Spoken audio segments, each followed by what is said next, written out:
भाई आरक्षण विरोधी हैं क्या नीतीश जी, जिस तरह से आप बोल रहे हैं? उनके कथनी और करनी में अंतर है। तेजस्वी जी के आपके साथ थे तो बहुत सही थे भाई, अगर इन्होंने तुरंत चुनाव नहीं कराया, ये कैसे करा देंगे चुनाव? अब तो सुप्रीम कोर्ट जाना होगा। आप लोग का बहुत नुकसान हुआ है, जैसे बहुत सुने हैं, बहुत पैसा खर्चा हुआ है, बहुत मेहनत हुआ है, उसका रिकवरी कैसे होगा? नीतीश जी किसके हैं, भाजपा के कि राजद के?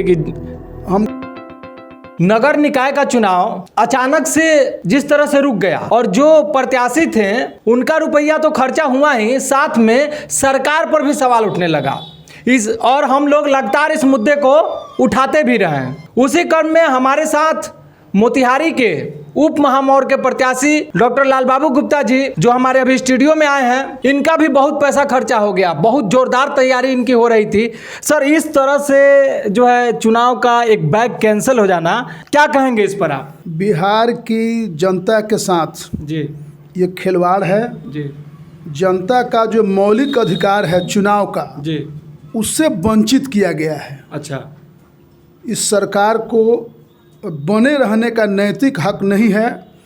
लोकतंत्र में जनता को चुनाव का अधिकार सबसे बड़ा अधिकार है और उस अधिकार से वंचित कर दिया नीतीश जी और तेजस्वी जी की सरकार ने। पहली बार ऐसा देश में हुआ है कि सिंबल अलॉट होने के बाद 10 दिन चुनाव का है, 2 दिन चुनाव का है और उस समय चुनाव कैंसिल किया जाता है। सरकार ने जो पाप किया है, बिहार की जनता उसको माफ़ नहीं करेगी। सरकार को इसका जवाब देना पड़ेगा। सारा मेहनत बेकार हो गया आप लोग का? मेहनत बेकार नहीं हुआ, लेकिन परेशानी, जनता के भावनाओं के साथ खिलवाड़, प्रत्याशियों के साथ मजाक, बिहार के साथ मजाक और छलावा किया गया है। अब नीतीश जी तो कह रहे हैं, जदयू और राजद कह रहे हैं कि भाजपा के कारण ये हुआ है, भाजपा ही सरकार में बनी थी। 3 लेयर जो टेस्टिंग वाली बात थी, सुप्रीम कोर्ट का जो आदेश था, उस आदेश का पालन भाजपा भी सरकार में थी और उस वक्त नहीं किया गया, जिसके कारण ये खामियाजा अब भुगतने को हो रहा है। और उधर जदयू भी जो है आरक्षण लाने की बात और भाजपा को पछाड़ने की बात कर रही है इसी चुनाव के बहाने। इस पर आप क्या कहेंगे? नाच न जाने आंगन टेढ़ा। सरकार नीतीश जी और तेजस्वी जी की जी, और दोष लगा रहे हैं भाजपा पर। इससे बड़ी हास्यास्पद बात क्या हो सकती है? कांग्रेस और तेजस्वी, यानी कांग्रेस और लालटेन अभी सरकार में है। जी है। 1978 में चुनाव हुआ था, कर्पूरी ठाकुर जी जब मुख्यमंत्री थे, कैलाशपति मिश्र जी बिहार के वित्त मंत्री थे। उस समय चुनाव हुआ, आरक्षण का पालन हुआ।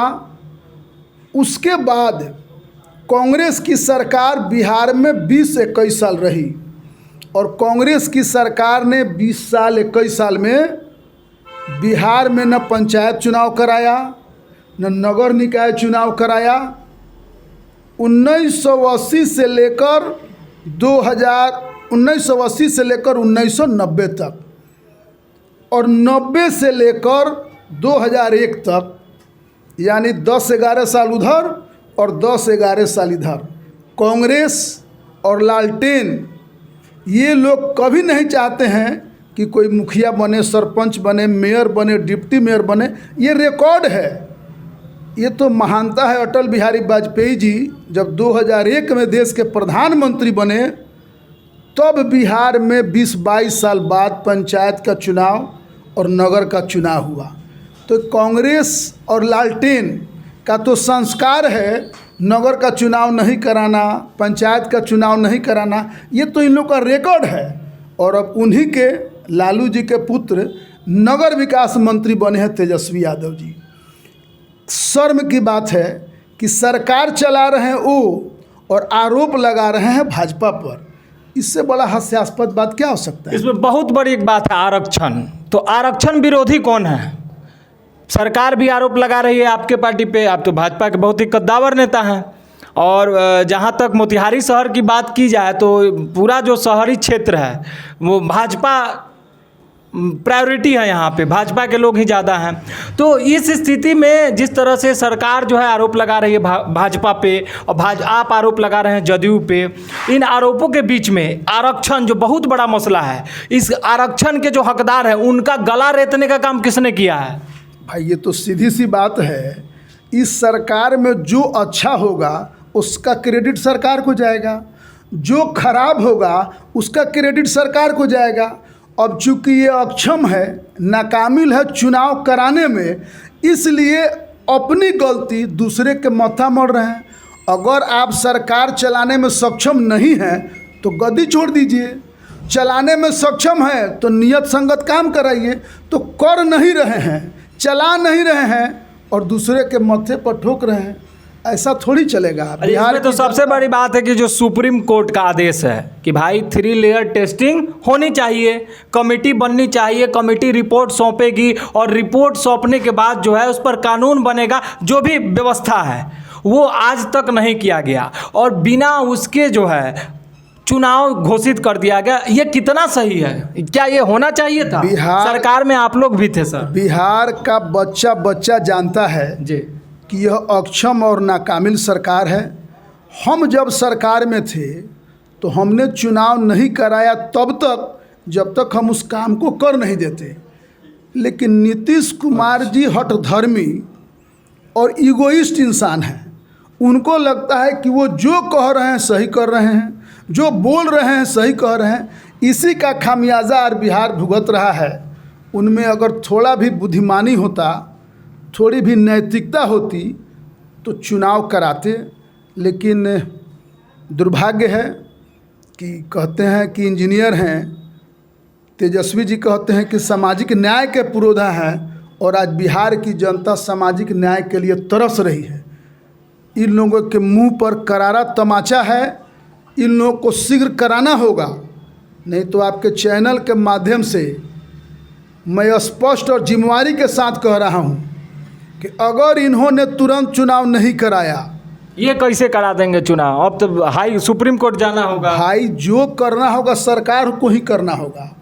सुप्रीम कोर्ट जाएं, 3 लेयर कमेटी बनाएं, कैबिनेट की मीटिंग बुलाएं, चुनाव इनको हर हालत में कराना होगा। अगर ये चुनाव नहीं कराते हैं तो बिहार की जनता न इनको रात में चैन से सोने देगी और दिन की चैन भी हम इनकी हराम करेंगे। किस तरह से? सड़क से लेकर सदन तक, चौक से लेकर चौराहे तक, इनके सारे गलत मंसूबों को हम धराशायी करेंगे। धरना प्रदर्शन, धरना तो कल पूरे बिहार में हुआ और उस धरना का असर है कि उन्होंने एक रिव्यू पिटीशन किया हाई कोर्ट में। ये भारतीय जनता पार्टी के धरना का असर है, लेकिन हम इनको चैन से रहने नहीं देंगे। ये दोनों जो चाह रहे हैं कि बिहार के जनता की भावनाओं से खिलवाड़ करें और बिहार के जनता को चुनाव के अधिकार से वंचित करें, भारतीय जनता पार्टी यह कदापि नहीं होने देगी। अबे आरक्षण विरोधी हैं क्या नीतीश जी, जिस तरह से आप बोल रहे हैं? उनके कथनी और करनी में अंतर है। तेजस्वी जी के आपके साथ थे तो बहुत सही थे। भाई हमारे साथ थे तो आप देख लीजिए, विधि मंत्री जी और विधि सचिव जी और बिहार के महाधिवक्ता ने स्पष्ट रूप से नीतीश कुमार जी को कहा था कि आरक्षण का 3 लेयर कमेटी बनाना होगा। ये बहुत ही बड़ी बात है और पूरे बिहार के जनता को सुनना चाहिए। कल भी मेरे चैनल पे जो पूर्व विधि मंत्री हैं, कानून मंत्री प्रमोद जी का इंटरव्यू हुआ था। उन्होंने बहुत बड़ा खुलासा किया था कि हमने चुनाव रोकने के लिए कहा था, लेकिन नीतीश जी हठधर्मिता के कारण चुनाव को नहीं रोके, चुनाव को आगे कराएं। और ये खुलासा मेरे चैनल के द्वारा हुआ है, जो जैसा कि लाल बाबू जी भी बता रहे हैं। ऐसा हुआ था क्या वास्तव में? ये तो सारा रिकॉर्ड सरकार के पास है। इसके पूर्व के महाधिवक्ता, पूर्व के विधि मंत्री, पूर्व के विधि सचिव, उन्होंने सरकार से कहा, नीतीश कुमार जी उनके पास पत्र गया। हमारे तारकिशोर जी बिहार के उप मुख्यमंत्री थे, नगर विकास मंत्री थे, उन्होंने अनेक बार मुख्यमंत्री जी को कहा। और बात छोड़िए, सुप्रीम कोर्ट 2010 से कह रही है कि भाई यही उसका सिस्टम है कि 3 लेयर कमेटी बनाकर आप चुनाव कराइए। तो सुप्रीम कोर्ट की बात को नहीं मान रहे हैं। बीच में 3-3 गो चुनाव हो गया, 3-3 चुनाव हुआ। किसी व्यक्ति ने कोई इस तरह का पिटीशन नहीं दिया। अगर कोई पिटीशन दिया रहता तो पंचायत चुनाव भी नहीं होता। तो ये तो इनकी गलत नीति है और बिहार की जनता इनके गलत नीति को समझ चुकी है।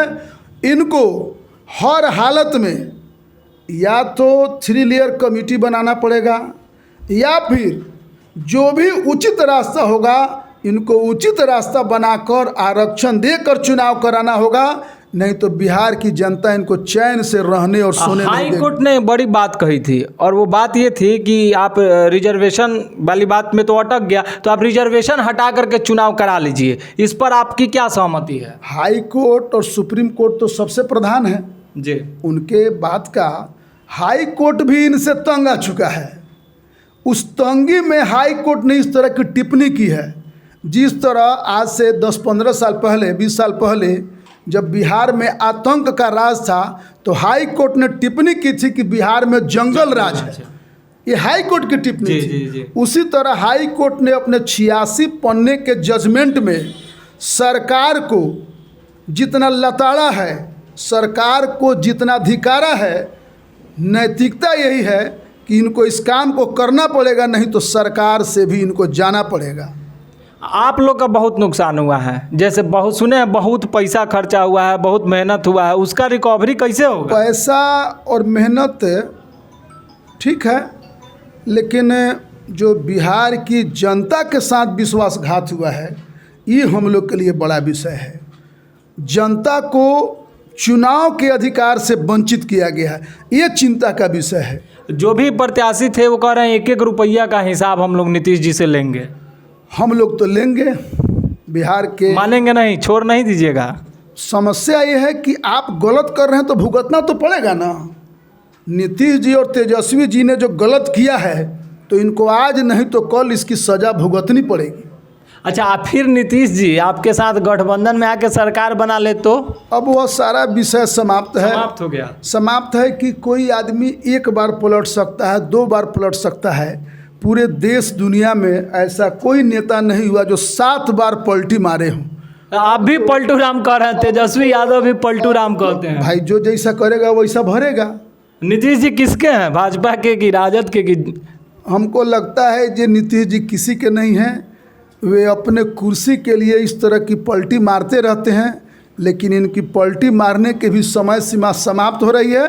बिहार की जनता इनकी ईंट से ईंट बजाएगी और इनको करारा जवाब देगी। आने वाला विधानसभा चुनाव आप लोग किस तरह से फेस करेंगे? विधानसभा चुनाव तो दूर है जी। पहले तो लोकसभा चुनाव में अपनी वे जमानत बतावें। 40 की 40 सीट भाजपा जीतेगी और नीतीश कुमार जो जीते थे वो नरेंद्र मोदी जी और भाजपा के नाम पर जीते थे। बिहार की जनता उनको वोट से तरसा कर हिसाब लेगी। आप लोग अपना जो पैसा खर्चा हुआ है उसका आगे की प्रक्रिया है। सरकार अगर चुनाव नहीं कराती है तो जो 4600 प्रत्याशी चुनाव लड़ रहे थे सबके तरफ से इस तरह का एकजुट होंगे और इनको आना पाई का हिसाब देना होगा।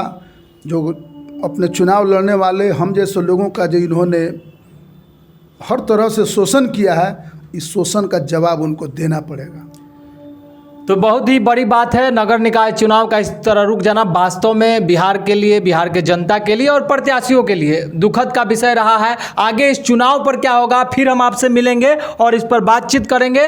तो बहुत बहुत धन्यवाद आपका। बहुत धन्यवाद आपको भी, और आपके माध्यम से जो लोग हमारी बातों को सुन रहे हैं उनको भी बहुत बहुत धन्यवाद, बहुत अभिनंदन। और आप सब जागरूक बनिए ताकि कोई सरकार इस तरह का छलावा नहीं कर सके। आज के अवसर पर आपके माध्यम से मैं समस्त चंपारण वासियों से, बिहार वासियों से यही आग्रह करता हूं कि सरकार ने जो गलत किया है उसका करारा जवाब हम सबको देना होगा और जनता को उसके वोट के अधिकार से हम वंचित नहीं होने देंगे। इसके लिए सड़क से सदन तक, चौक से चौराहों तक सारा सकारात्मक काम हम लोग करेंगे। हम लोग सरकार की मोनोपोली और तानाशाही को उखाड़ फेंकेंगे और अब यह बिहार की जनता बर्दाश्त नहीं करेगी। आपके माध्यम से मैं समस्त बिहार वासियों और चंपारण वासियों को यह संदेश देना चाहता हूं। धन्यवाद। चलिए बहुत बहुत धन्यवाद। तो अब सड़क से सदन तक की लड़ाई होगी और उस लड़ाई को भी हम दिखाएंगे। तो बने रहिए आप हमारे साथ, देखते रहिए फाइनल पोस्ट। बहुत बहुत धन्यवाद।